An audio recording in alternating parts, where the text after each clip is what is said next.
Western people's beauty standard is much broader than Asians. I think our standards are pretty narrow and we only consider certain physical type as beautiful, which is really harsh. Hello everyone, this is Cloris. How are you doing? Since I'm from Hong Kong and have been living in Germany for 7 years, I've noticed a lot of differences between what's considered as attractive in the East and the West. To make it easier, I will break it down to 3 parts. First of all, body shape. Second, skin color. And third, facial features. Let's get started. Let's start with body shape. In Hong Kong or East Asia, the ideal body type is slim, sometimes extremely slim. But in the eye of Westerners, this is actually skinny. Girls always wanted to look delicate, light, and fragile.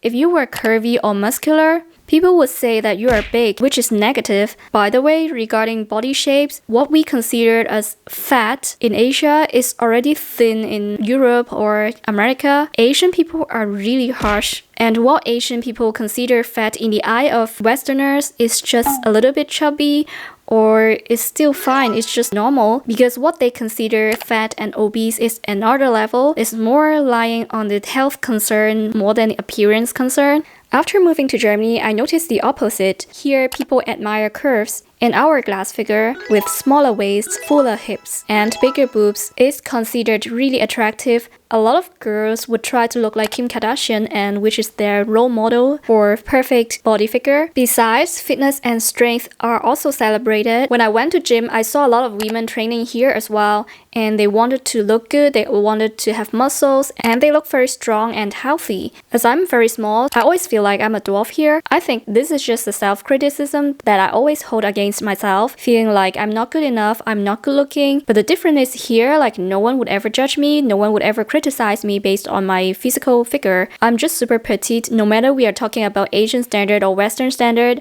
So I always feel like I don't fit in anywhere, because in Asia being tall is also considered an advantage and a good trait. And being small, I always received some bad comments and negative comments. I always got teased of being too small, and my mom always asked me to eat more because I look too skinny and I don't look good. Asian parents would always compare us to other kids and saying we are not good enough, we are not pretty enough, we are not doing well enough academically, and look at how other people are doing, they are so good. So growing up, I've never found myself pretty. Indeed, I found myself pretty ugly, and I constantly compared myself with other girls, frequently criticized myself for not being pretty enough, for having this and that shortcomings. This is pretty tiring. Because of my height, I can never be a flight attendant or take up certain tasks or jobs. I've been seeing this as a shortcoming and disadvantage. In an even worse scenario, a guy has said to me that if someone has children with you, they will look very small, and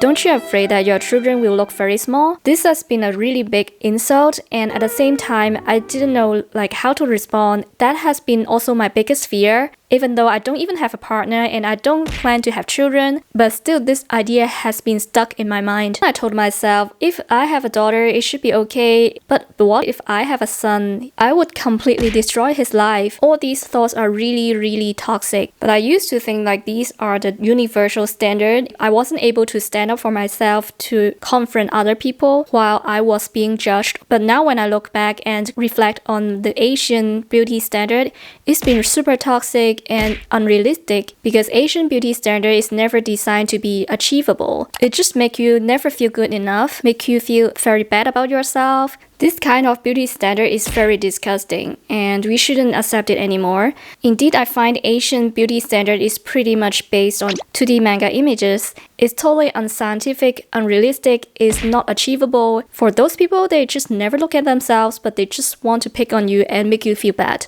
Basically, I think those people who pick on other people, they also don't have self-awareness. They also don't realize that this is a problem because other people were also doing the same, or their parents have been also doing the same to them. So they've never realized that this is an issue, and this is super toxic. These days, I don't really have a lot of friends or girlfriends that would self-criticize a lot, But then I still have like some friends living in Asia. Sometimes a friend of mine would compare herself to some social media figures, some KOL or idols or pop stars. She disliked her own body figure, physical appearance. But for my friends in Germany, I don't see much of this kind of phenomenon because my Asian friend said she has other friends in the group. They would constantly complaining, oh, I look fat, I don't look pretty, oh my god, I got an acne. They just constantly non-stop picking on themselves. And I found it super miserable and super pathetic.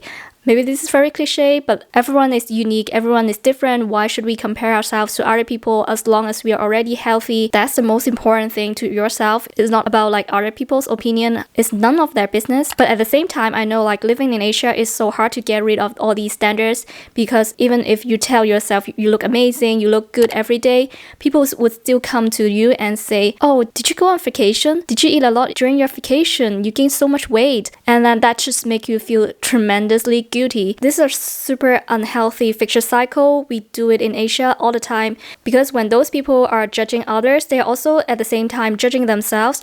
This is just never gonna end. Everyone just feel bad about themselves. After moving to Germany, I think my self-esteem has improved a lot. I have less worries about my body shape and I don't look at the mirror that often. It seems like they don't judge me being too small here. Even some people would give me compliments saying that I look cute, and I started to appreciate how I look like as I don't even try to please everyone. For those who like me, they will like me automatically. For those who don't, it doesn't really matter. And I'm just happy on my own anyway, and I've got my own friends supporting me, loving me all the time. The most important thing is I'm happy with myself and I'm happy with my body, and I don't try to like gain weight, lose weight, as long as I'm healthy. And then part 2, skin color. It's probably the biggest difference that I've noticed. In Hong Kong or in a lot of East Asian countries, pale skin has been always seen as beautiful, and there's even a saying like 一白遮三醜 literally means white skin covers 3 flaws. Basically, that means if your skin is pale and flawless, you're already considered as pretty, even if you don't have perfect features. Anyway, there's no perfect features in this world. It's just the standard that human beings set. That's why skin whitening products are super popular in Asia, because everyone still wants to have pale skin even though sunlight is pretty strong in Asia. During summer, people would avoid the sun, carry umbrellas, and wear long sleeves in summer in order to just stay light skinned.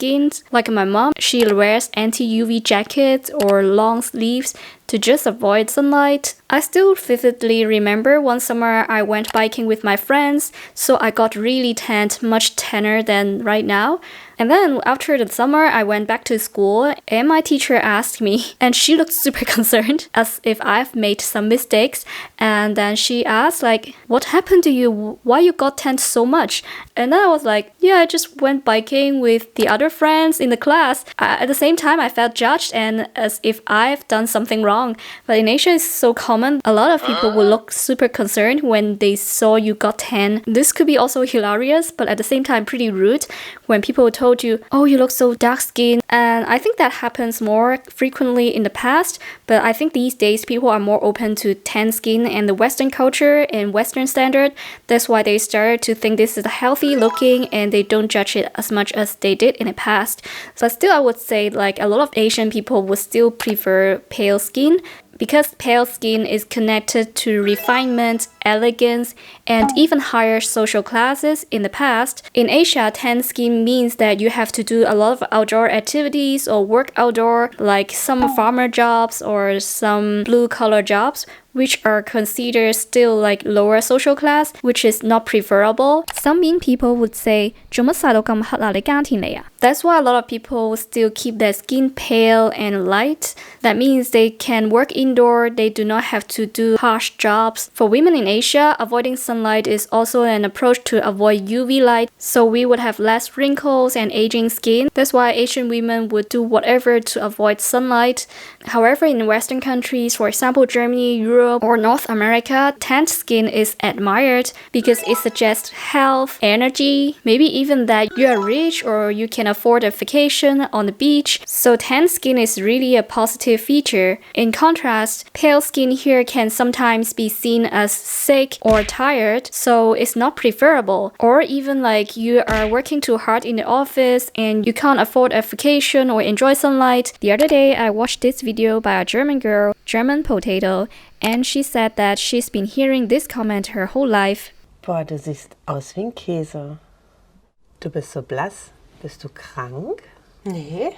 I remember when I was in Tenerife working at a hostel like 10 years ago. If you're interested, you can check out this video about Tenerife. I remember this Italian friend came to me and said, "Hey, you look too pale. You should go out and get more sunlight." He's super tan. At that time, I still cared a lot about my pale skin.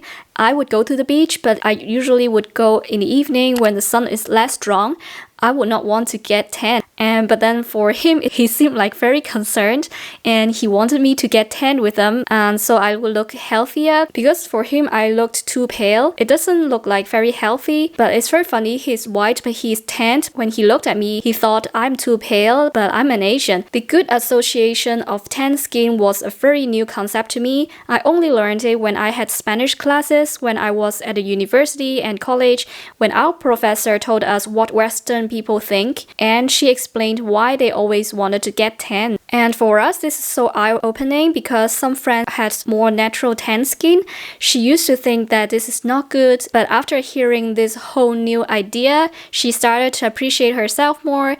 Like, no matter you're pale or tanned, you still look good.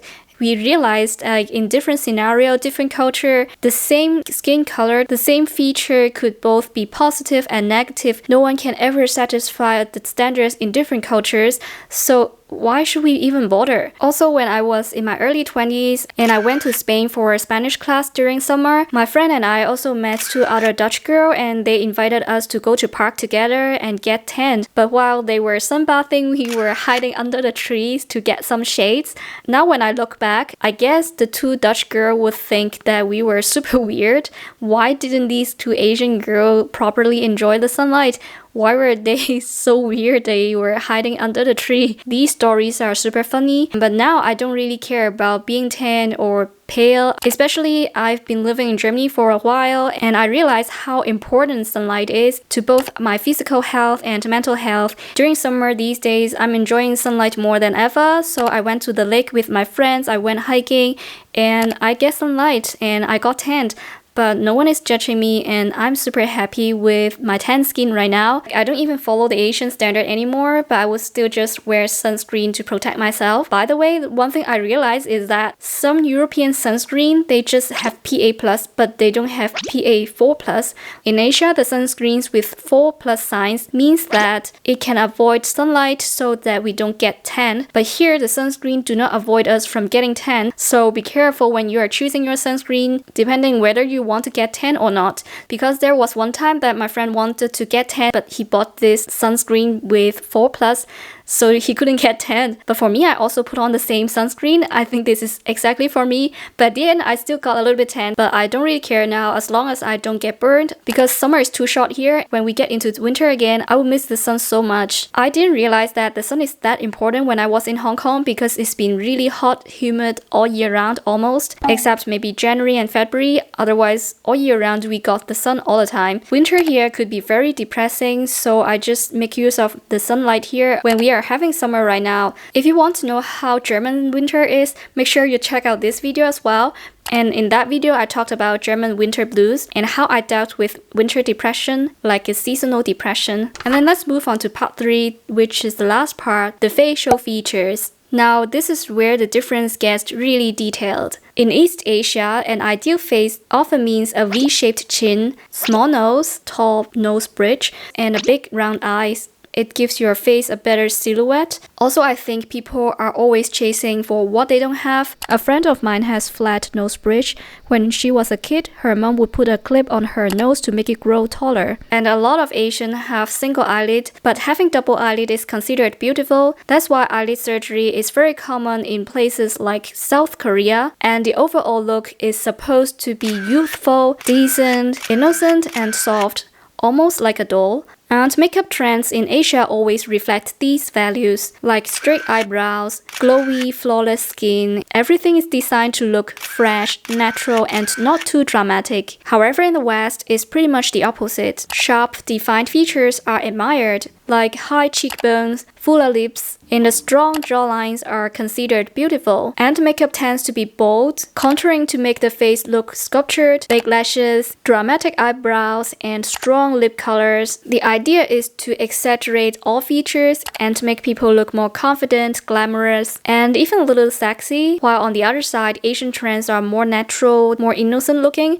as if we don't even wear much makeup. I remember when I was having my exchange in Santiago de Chile in South America. One day I was looking for eyebrow pencil. So I asked the lady in the store for some recommendation, and she also tried the eyebrow pencil on me. And then I looked like this.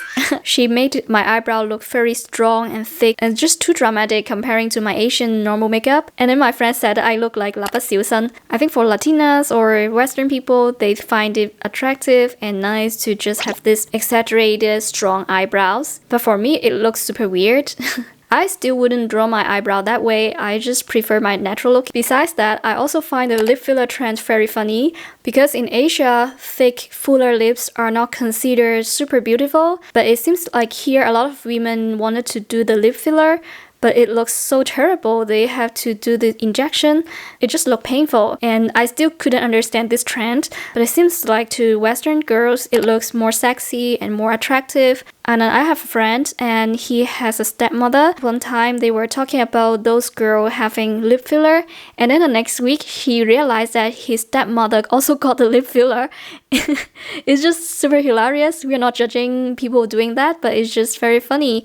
Like his stepmother also follows the beauty trend. Growing up, I never admire myself or appreciate my facial features because I never found myself pretty. Especially during my teenage years, I had acne, which made my skin look very oily and red all the time. I wasn't confident and I looked at the mirror and I didn't like myself. During my teenage years, there have been a lot of bad criticism and comments about my physical appearance that I did not appreciate. It's just super rude and lack of respect. Like they would say, why you had so many acne? Did you have like oily food, spicy food, or you have like bad habit or hygiene problems? You have big pores or like you have high hairline. They just want to pick on me for whatever reason. Yeah, I do realize this is a very toxic Asian practice. I don't want to continue these toxic trends, but sometimes these trends, like these thinking, these old thoughts are stuck there for too long that it's so hard for us to just get rid of them. For that case and that kind of insecurity, I would just tell myself, it's okay, you don't have to love yourself to like be super proud of myself, but you just have to accept how it is. And I completely accept myself having flaws and being imperfect. No one is perfect. Even till today, I'm not very secured with my bare skin. I always wear makeup. If I don't wear makeup, I would wear a cap to be more low-key and to avoid people looking at me. I still feel insecure about my skin because I still have acne scars, and I also had another scar from my bike accident. Even though they are very subtle and people told me I don't look much difference with or without makeup, but I still feel like doing makeup would make me feel more confident. I would feel more secure. But after coming to Germany, I also tend to do less makeup. I'm not 100% secure with my acne scars or my scars on my face, but I'm feeling more comfortable with them even though I don't wear makeup some days. But in Germany, there's just compliments and I don't even hear people criticizing each other's appearance here. And gradually, I also start to take compliments and just by saying thank you. In the past, I would even refuse to take compliments, saying the opposite or denying that. Like even if like people say your German is good or like people say you are pretty, and I was since I was a kid, no one has ever taught me how to receive compliments because Asian parents would tell us to be humble and to deny it. It's really a vicious cycle that we don't give each other compliments. At the same time, we just criticize each other. After moving to Germany, I've received more compliments than ever than I was living in Hong Kong, and no one here has ever criticized my physical appearance except Asian people. I still remember one time I met a very nice old lady when I was working in a store, and then she said to me, "Oh, you look so pretty. Are you an actress?" I was like, what? No, I don't look pretty. I just try to deny it. But then these days I learned how to take compliments and just say thank you. And I think it's already a very good start to accept compliments and appreciate myself more. So here I just consciously learn how to give compliments to others, and I try to give more compliments, more affirmation to others as well. Because most of the time, as an Asian habit, I would keep the compliments in my heart without saying that to people. This is not good. I know this is not good. Like these days, I try to give more compliments. Of course, these are from the bottom of my heart. These are very sincere compliments. It's very interesting how I had to re-educate myself to give compliments, at the same time give compliments to myself. I know like this is very cliche, but I still want to say like at the end of the day, beauty isn't one size fits all. Trends will keep changing and cultures will keep influencing each other.